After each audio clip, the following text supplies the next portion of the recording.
Price prediction revealed for XRP for 2025-2026. This is XRP right here on the monthly time frame. We could see right here that XRP has been bouncing up and down, making a tighter and tighter range, creating a nice little symmetrical triangle on the monthly time frame. Now, what exactly is my price target? Well, if I actually take the top of the symmetrical triangle to the bottom and I actually extend that, we could see that XRP does give us a price of $20.60. Now, these symmetrical triangles are pretty accurate. XRP is making headlines again, and a lot of people are hyped about the current price surge, sitting at $2.24. Many analysts feel it is a good idea to stock up on XRP, but what is driving this surge?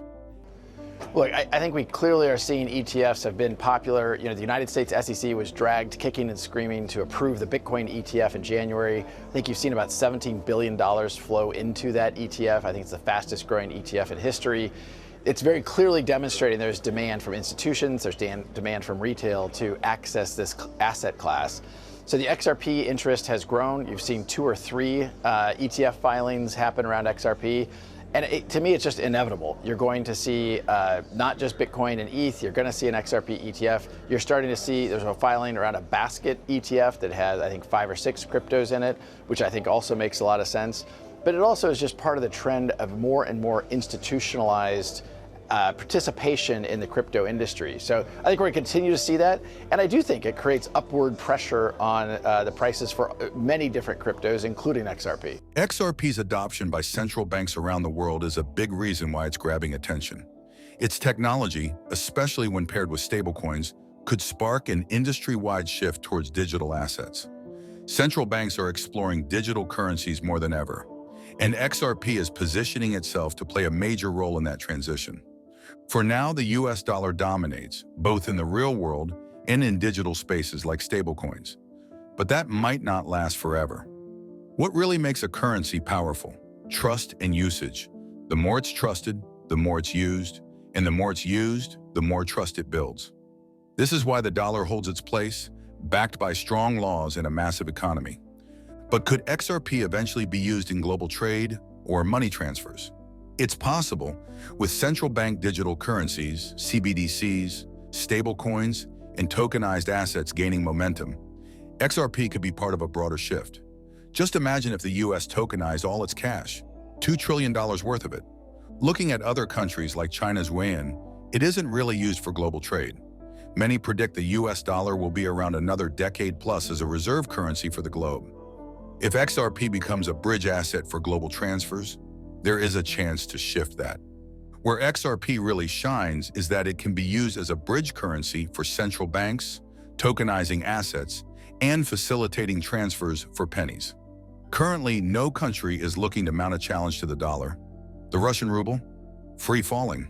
The UK pound? Not looking too strong post-Brexit. But Ripple, the company behind XRP, has been doing its work in the background for over a decade, building trust with central banks and financial institutions.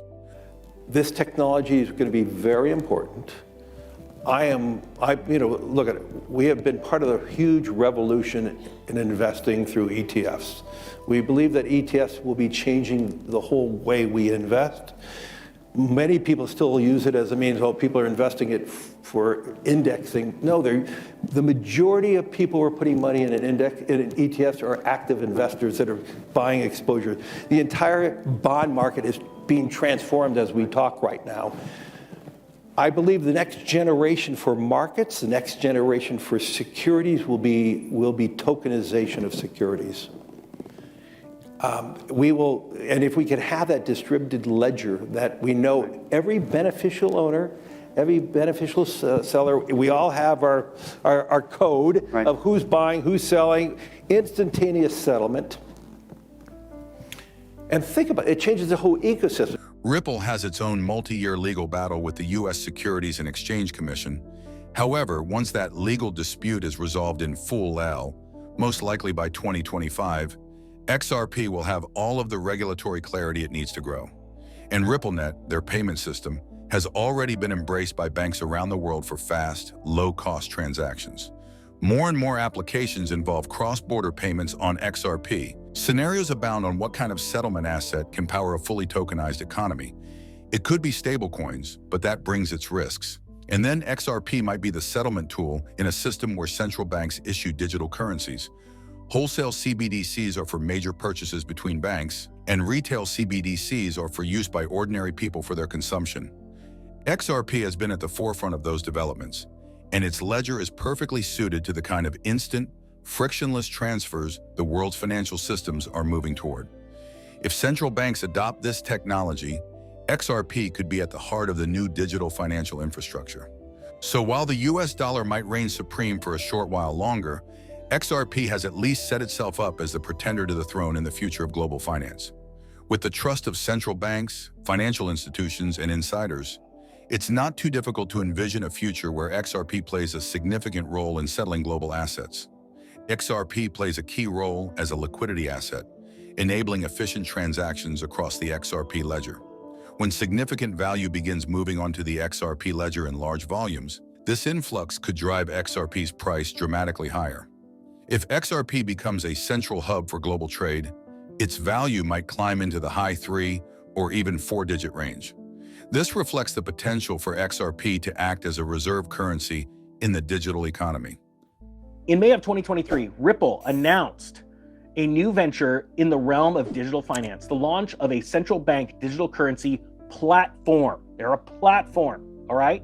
This dynamic platform empowers central banks, governments, and financial institutions to take charge of their digital currency issuance, distribution, and management. Very, very important that they can do all three of those on this platform. Utilizing Ripple's advanced technology and building upon their earlier private ledger project, this platform harnesses the power of XRP Ledger to pave the way for a new era of customizable and efficient CBDCs. The question of how exchanges occur between two countries using central bank digital currencies, CBDCs, is crucial. For these exchanges to happen efficiently, central banks must actively participate. This isn't something that can rely solely on the private sector. The involvement of central banks is essential because they essentially underwrite their respective currencies in what can be seen as an international cross-border bus. When central banks act as stabilizing forces in this system, private sector participants, such as commercial banks or payment service providers, can join in. These participants operate within a framework regulated by their respective central banks, ensuring that rules are clear and processes are secure. The system allows for direct interactions between private entities in one country and their counterparts in another. At the core of the process is an automated mechanism for currency exchange. For example, the originating currency from country A is first converted into a neutral exchange currency. From there, it is converted into the destination currency in country B. This automation ensures efficiency, provided that the security of the system is maintained. This includes safeguarding liquidity and transactions as they move through the bus. The exchange process, A to a common currency and then to B's local currency, can function seamlessly if central banks participate and ensure the system's integrity. Once central banks are involved, it becomes feasible to execute transactions between CBDCs in different countries. However, for this to work, the necessary technology must be adopted. This is where organizations like eCurrency come in, focusing on equipping central banks with the tools needed to manage these processes.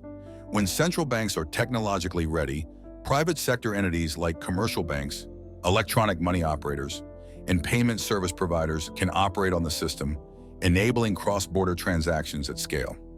The ultimate goal is to reduce risks and costs in cross-border transactions. This includes addressing settlement risks and counterparty risks while minimizing the amount of liquidity required for such transactions. By eliminating these barriers, the cost and risks associated with cross-border payments can be significantly reduced, creating a more efficient and secure system for global trade. The trust element is essential in building a robust digital financial system. When you examine the technology central banks are testing, piloting, and in some cases adopting, Ripple's technology, which utilizes XRP, consistently stands out. Ripple is at the top of the list for many countries, particularly in the context of central bank digital currencies, CBDCs. But is that a good thing? So most people are against CBDCs because of the programmability aspect and and the surveillability aspect, being able to trace and surveil every dollar you spend. And stable coins can offer that as well, because most of them are built, they're like ERC20 tokens right at the end of the day, and have that programmability functionality. And some stablecoin issuers that are prominent, like Circle, openly talk about the programmability aspects of their stablecoin. And they're in a very deep alliance with BlackRock, Circle particularly, and Tether itself has made an alliance with the FBI and the Secret Service, and other aspects of the U.S. government, to freeze wallets at the behest of the U.S. government, thereby making Tether sort of a soft extension of U.S. foreign and fiscal policy abroad as it relates to sanctions and other things. Some of which the U.S., of course, in the past has used to facilitate regime change operations and other things, not necessarily stop terrorism, as they are inclined to say. So it's important to keep that in mind. And, if you're allowing intelligence agencies, what the FBI technically is, to be onboarded onto your stablecoin, it's really not a private sector thing. It's a public-private partnership. And public-private partnership is the model that the U.S. and really most of the world essentially favors. Whatever the motive, pound for pound, dollar for dollar, Ripple's technology is leading the pack. That said, Quant is also making significant strides and appears poised for wide adoption by central banks. However, for now, XRP remains the frontrunner. Considering this, let's talk about the broader context. Central bankers face the reality of navigating a green economic transition, which will likely bring upward pressure on inflation due to supply-side shocks. These pressures could create more volatile inflation environments. While inflation is often viewed as problematic, in this context, it could be a necessary component of transformation. However, aggressively combating inflation could lead to more significant drops in economic activity and employment than usual. Now, shifting to the role of XRP holders in Ripple's broader ecosystem, XRP has a unique position as the only digital asset with regulatory clarity in certain contexts. The Federal Reserve has made clear that any stablecoin or digital asset must operate within a strict oversight framework to ensure financial stability and payment integrity. Global stablecoins, especially those managed solely by private companies, are under intense scrutiny and will be held to the highest regulatory standards to prevent risks to the broader financial system. For stablecoins and CBDCs to gain broader traction, collaboration across industries and borders is essential. Central banks are researching and developing end-to-end system architectures, including distributed ledgers that record ownership and transactions in digital assets. Instantaneous settlement through tokenized systems could revolutionize the entire ecosystem by improving security, transparency, and efficiency. As for XRP's current price movements, the question remains, is it rising due to broader market conditions, or are we seeing the foundation of something much bigger being laid? It's like driving on an open freeway with all the lights green. Momentum is on XRP's side. However, the market is still speculative. Regulation, geopolitical shifts, and administrative changes could all play significant roles in shaping what's next. For now, though, the focus is on accelerating forward. There are also rumors going around that Elon Musk might be planning to invest an enormous $104 billion into XRP, Ripple's native cryptocurrency. If true, this partnership could mean XRP will be used as the core of the payment system for Musk's ambitious everything app, known as X. Such a move could lead to a huge transformation in both decentralized finance, DeFi, and traditional banking, positioning XRP as a key player in global payments. This is what he had to say about XRP a month ago. Given how punitive the SEC has been towards crypto under this administration, do you envision the XRP ledger being incorporated into the financial institutions in the future? Well, I certainly cannot speak to any specific crypto, but I do think that the sort of cryptocurrency is an interesting and probably valuable bulwark against a centralized control. This is definitely not an endorsement or lack of endorsement for XRP, but I do think crypto, by its very nature, it helps with individual freedom. Does he know something we don't? And what could this mean for XRP and Ripple? First off, having Musk's backing would be a game changer. His involvement would put XRP in the spotlight, boosting its presence and credibility in the financial world. Musk's influence could help turn XRP into a major force in global finance, potentially making it the foundation for payments within X. On top of that, the XRP ledger, XRPL, is already set up to handle huge transaction volumes, with predictions that it could process up to $1 trillion in DeFi transactions. One of the standout tokens on the XRPL, CTF, is already ranking in the top 10 of DeFi assets, showing that XRP is more than ready for big things. Musk's vision for X is huge. He wants it to be an all-in-one platform for payments, social media, commerce, and more. And XRP, with its speed, low transaction costs, and scalability, seems like a natural fit for powering this kind of global system. XRP could enable everything from international remittances to peer-to-peer payments, and even tiny microtransactions, all within X's ecosystem. In the world of DeFi, the XRP ledger is also making serious progress, with CTF leading the charge. It's becoming a top contender for institutional investments, which could perfectly align with Musk's larger vision. If this rumored $104 billion investment actually happens, it would be a massive win for XRP in the broader crypto world. XRP would likely see a surge in usage, which could lead to mainstream adoption of blockchain financial services. The market value of XRP could skyrocket as institutions and everyday users get involved. Plus, this partnership might push DeFi into the spotlight, challenging traditional financial systems to evolve and keep up. Even though the deal is still just a rumor, the future of XRP looks promising. Whether or not Musk's investment materializes, XRP and Ripple seem set to play a major role in shaping the future of global finance. Do you think XRP is the right bet going forward? Let us know in the comments below.